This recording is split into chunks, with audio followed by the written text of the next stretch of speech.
히말라야 등정에 도전했다 끝내 돌아오지 못한 산악인들 90명이 넘는다고 합니다. 히말라야 등반에 나섰다 실종된 한국인 등반가 5명이 오늘 새벽 끝내 숨진 채 발견됐습니다. 세계에서 가장 높은 산 에베레스트. 이 에베레스트보다 사망률이 무려 4배나 높은 지옥의 산 K2. 파키스탄과 중국의 경계에 위치한 높이 8,611m의 고봉 K2는 불안정한 기후와 극악의 추위, 낭떠러지와 산사태가 즐비한 것으로 악명이 높은데 등산 중 사망률만 무려 24%로 인류 역사상 정상에 도달한 사람이 단 306명밖에 되지 않는 현존하는 고산 지옥이다. 그러던 2008년 8월 1일 결국 이곳에서 최악의 비극이 터지고 만다. 한국의 경남 산악연맹 대원들은 K2 정복을 위해 6월부터 베이스 캠프에 진을 치고 고도 적응 훈련을 하고 있었고, 이 원정대는 김재수, 황동진 대장, 여성 산악가 고미영을 포함한 12명의 한국인 멤버로 구성되어 있었는데, 이 밖에도 세르비아와 프랑스, 노르웨이, 네덜란드, 미국, 그리고 소수 인원으로 이탈리아와 스페인, 아일랜드까지 총 9개 국가의 원정대가 이곳에 모여들게 된다. 얼마 뒤 대기 중인 이들에게 좋은 소식이 들려왔으니 바로 7월 28일부터 날씨가 좋아진다는 기상 정보. K2는 오직 날씨가 좋은 날에 오를 수 있기에 자주 오지 않는 좋은 기회였다. 그러나 K2는 아무리 날씨가 좋아도 90년대 전까지 2명 중 1명꼴로 등반 중 목숨을 잃는 극악의 장소였기에 9개의 원정대가 모두 힘을 모아 등정하기로 결정. 역할 분담을 위한 작전 회의가 열린다. 회의에서 가장 중요한 주제는 바로 8,000m 높이로 접어드는 캠프포에서부터 정상까지 구간에 대한 공략법이었는데, 바로 이곳에 등반 중 가장 위험한 구간인 보틀넥, 즉 병의 목처럼 좁고 가파른 협곡이 있기 때문. 특히 이 악명 높은 보틀넥 지점 바로 위에는 거대한 얼음 덩어리인 세락이 버티고 있었는데, 이 세락이 북불복으로 무너지는 사망률이 극도로 높은 구간이었다. 게다가 보틀넥을 지나면 횡단 절벽인 트래버스 구간이 나오는데, 그 밑은 바닥이 보이지 않을 정도의 깊은 낭떠러지로 여기서 추락하면 100% 사망이기에 혹시라도 미끄러지지 않도록 로프를 설치하며 잡고 가야 했다. 이 구간을 통과하기 위해서는 총 800m의 로프가 필요했는데, 네덜란드 400m, 이탈리아 200m, 한국이 200m를 캠프4까지 준비해 오기로 하였고, 미국은 다른 용도로 사용할 고정 로프 250m를 가져오기로 결정한다. 그리고 대망의 8월 31일 K2 캠프4 지점에 9개의 국가 원정대가 모두 모이게 되었고, 장비 점검 담당이었던 한국팀에서 로프를 모두 걷어 확인을 시작한다. 그런데 여기서부터 본격적인 재앙이 시작되었으니 바로 참가국 중 어느 한 팀이 약속했던 로프의 절반만 가지고 온 것. 이에 따라 로프가 총 필요한 800m 중 700m밖에 되지 않았지만, 다행히 한국팀의 예비 로프 조금과 미국이 가져온 250m의 다른 로프가 있었기에 일단 이것을 활용하기로 하고, 마침내 캠프4에서 정상을 향한 마지막 위험 구간의 여정을 시작한다. 산소조차 부족한 영하 40도 극한의 환경에서 하산 도중 해가 지면 거의 무조건 사망이기에 밤 12시에 일찍 출발하여 비교적 쉬운 아래 구간을 새벽 중에 통과한 후 점심에 정상을 찍고 해지기 전에 캠프4로 돌아오는 계획을 세우게 된다. 그러나 출발 당일 한국팀의 내부 문제로 1시간이 지연된 새벽 1시에 출정을 시작하게 되었고, 급히 서두르다 미국팀의 250m 로프마저 텐트에 두고 오는 실수를 하고 만다. 그렇게 시작된 등정. 로프를 두고 온 것을 모르고 있던 김재수 대장은 로프가 여유 있다고 판단, 캠프4에서 비교적 쉬운 처음 구간인 숄더 구간부터 로프를 여유 있게 설치해달라고 셰르파에게 요청하였고, 이에 따라 셰르파 후세인은 처음부터 로프를 필요 이상으로 과하게 낭비하게 된다. 그리고 그렇게 도착한 지옥의 보틀넥 지점. 뒤늦게 로프가 부족하다는 것을 깨닫게 된 원정대는 하는 수 없이 한국팀 셰르파인 주밋과 네덜란드 셰르파 펜바에게 다시 내려가서 설치해놓은 로프를 다시 수거해와달라고 요청하였고, 이 작업으로 무려 3시간이 지연, 총 4시간이 지체돼버리고 만다. 이 속도라면 하산 도중 해가 떨어질 게 뻔하였고, 보이지 않는 어둠 속에서 위험 구간을 통과하는 것은 자살행위나 다름없기에 미국과 스웨덴은 과감하게 등정을 포기, 보틀넥에서 먼저 하산하게 된다. 그러나 K2 등정은 평생 한 번 올까 말까한 일생일대의 기회. 결국 나머지 7개의 국가들은 욕심내 등산을 강행하였고, 오전 8시 보틀넥을 가까스로 통과한 이들은 무시무시한 세락이 펼쳐져 있는 트라바스 구간에 진입하게 된다. 날씨는 이상하게도 좋은 것을 넘어 덥기까지 하였는데, 그러나 누구도 이 좋은 날씨 때문에 세락의 얼음덩어리가 녹고 있다는 사실을 알아차리지 못한다. 오전 11시 트레바스를 횡단하던 노르웨이의 여성 산악인 스코그는 앞서가던 세르비아의 드렌 만디치에게 로프를 확인해달라는 요청을 하게 되는데, 만디치가 그녀를 돕기 위해 안전장비를 잠시 푼 순간 갑자기 미끄러지며 150m 아래로 그대로 굴러떨어지게 된다. 놀란 동료 세르비아 대원들은 서둘러 그를 구조하러 내려가 보지만 그는 이미 숨을 거둔 상태였고, 그렇게 이 지옥에서의 첫 번째 희생자가 발생하게 된다. 보통 8,000m 이상의 산소 희박 지역에서 시신을 옮기는 것은 자살 행위나 다름없기에 시신은 그대로 두는 것을 암묵적인 규칙으로 하고 있지만, 동료를 포기할 수 없었던 세르비아 대원들은 그를 끌어올리기 위해 안간힘을 쓴다. 그러나 언제 무너져 내릴지 모르는 빙산지대에서 그를 수습하는 것은 불가능하였고, 결국 세르비아 팀은 동료와 원정 모두를 포기한 채 세 번째로 먼저 하산하는 국가가 된다. 그렇게 어느덧 남은 국가는 6개. 자신 때문에 추락한 만디치를 본 스코그는 엄청난 충격에 휩싸였지만, 그렇다고 그 자리에 머물러 있으면 개죽음만 당할 것이 분명하였기에 정신을 가다듬고 등반을 계속한다. 사실 그녀는 결혼한 지 얼마 되지 않은 신혼부부로 이번 K2 등반 역시 남편 롤프베와 함께한 것. 그렇게 남편과 함께 트레바스를 통과한 스코그. 이제 정상까지는 겨우 100m 정도밖에 남지 않은 상황이었는데, 그러나 컨디션이 좋지 않은 남편 롤프베는 더 이상 움직일 수 없었고, 아내 스코그에게 여기서 기다릴 테니 정상까지 다녀오라는 말과 함께 반드시 해가 지기 전에 빠르게 돌아오라고 신신당부한다. 그리고 오후 5시 40분 마침내 한국팀을 포함한 원정대 일부가 정상에 도착하게 된다. 한국팀의 셰르파 주믹은 위성전화로 바로 그날 아들을 출산한 아내와 통화를 하였고, 노르웨이의 스코그 역시 한국의 고미연과 함께 사진을 찍으며 정상 정복의 기쁨을 나눈 뒤 바로 하산한다. 보통 정상에 서면 사진으로 증거를 남기고 빠르게 하산하는 게 일반적이지만, 이미 계획보다 5시간 이상 늦었음에도 불구 이상하게도 한국팀 일부는 하산하지 않고 있었는데, 바로 같은 팀 멤버 김효경이 아직 올라오고 있었기 때문.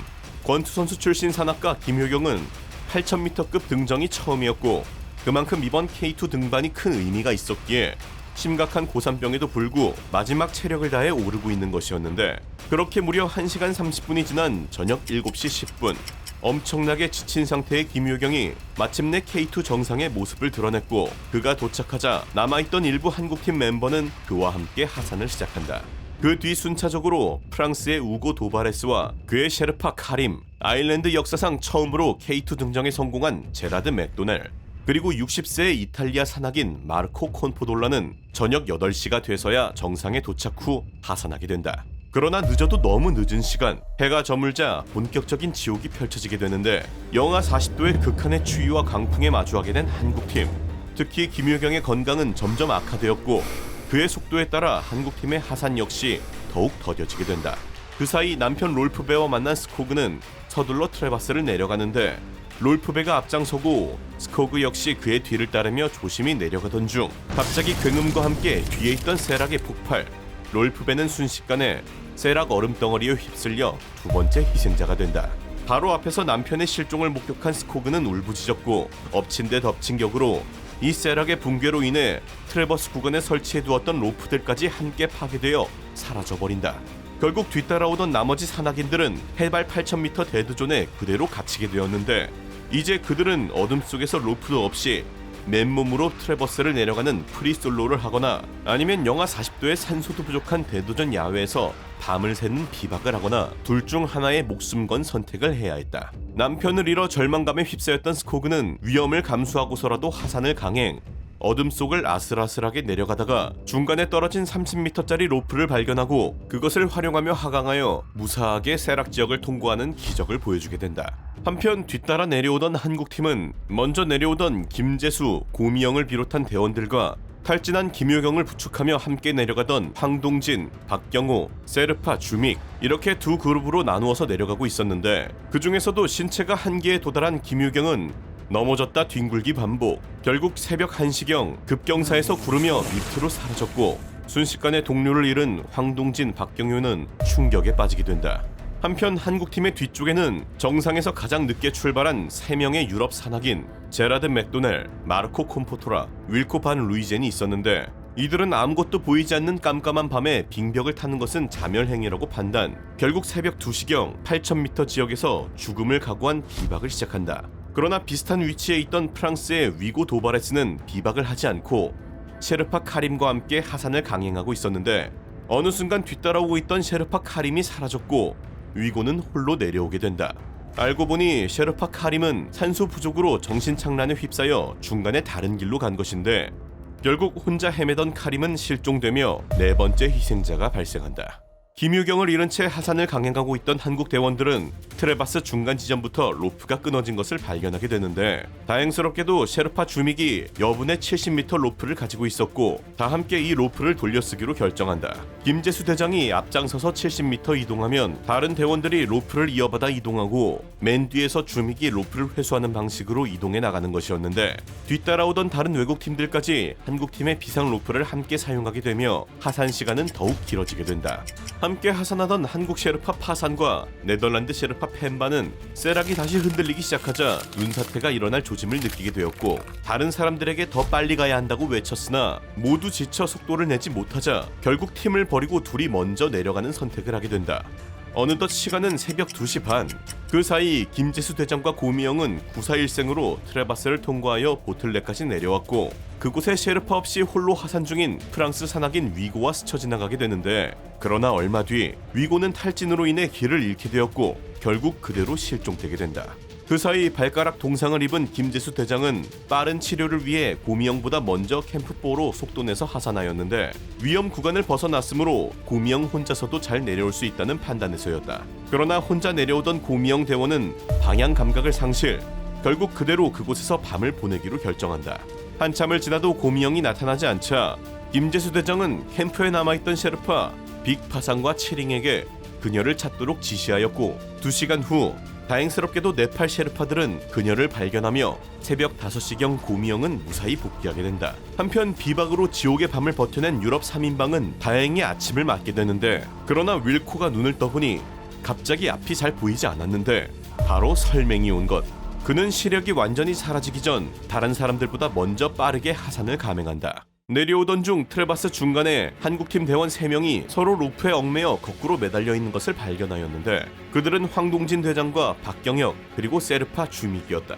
이들은 깜깜한 밤 추락을 막기 위해 서로를 몸에 묶고 내려오다 이곳에서 조난을 당한 듯 했는데 황동진 대장이 윌코 반 루이젠에게 도움을 요청했지만 앞이 잘 보이지 않았던 윌코는 어쩔 수 없음을 말하고 주믹에게 가지고 있던 비상용 장갑만을 넘겨준 채 홀로 천천히 하산한다.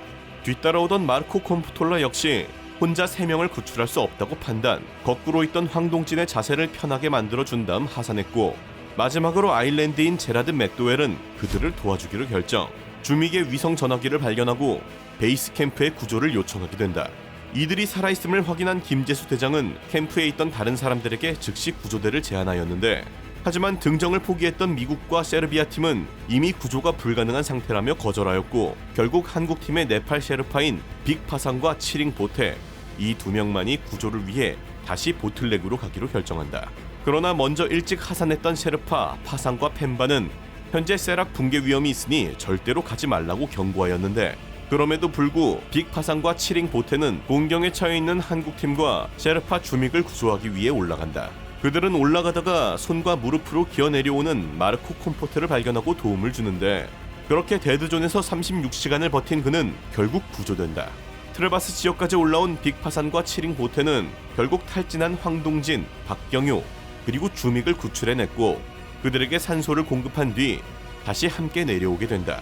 그때까지 그들 곁에서 도움을 주고 있었던 제라드 맥도웰을 포함한 총 6명의 원정대는 결국 보틀렉 하단까지 무사히 내려오게 되었고 이 지옥의 여정이 마침내 끝나는가 싶었는데 그러나 낮 12시 30분 갑자기 상단 세락에서 굉음과 함께 또다시 얼음 기둥이 터지고 말았고 결국 이 붕괴로 인해 맨 뒤를 따르던 제라드 맥도웰이 얼음 덩어리에 맞아 희생당하게 된다.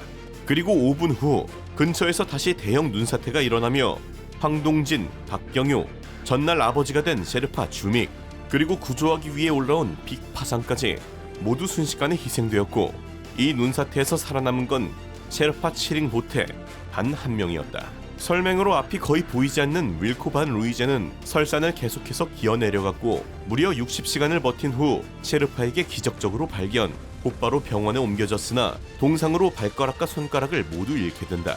한 번의 등산으로 무려 11명의 소중한 목숨을 앗아간 지옥의 K2 등반.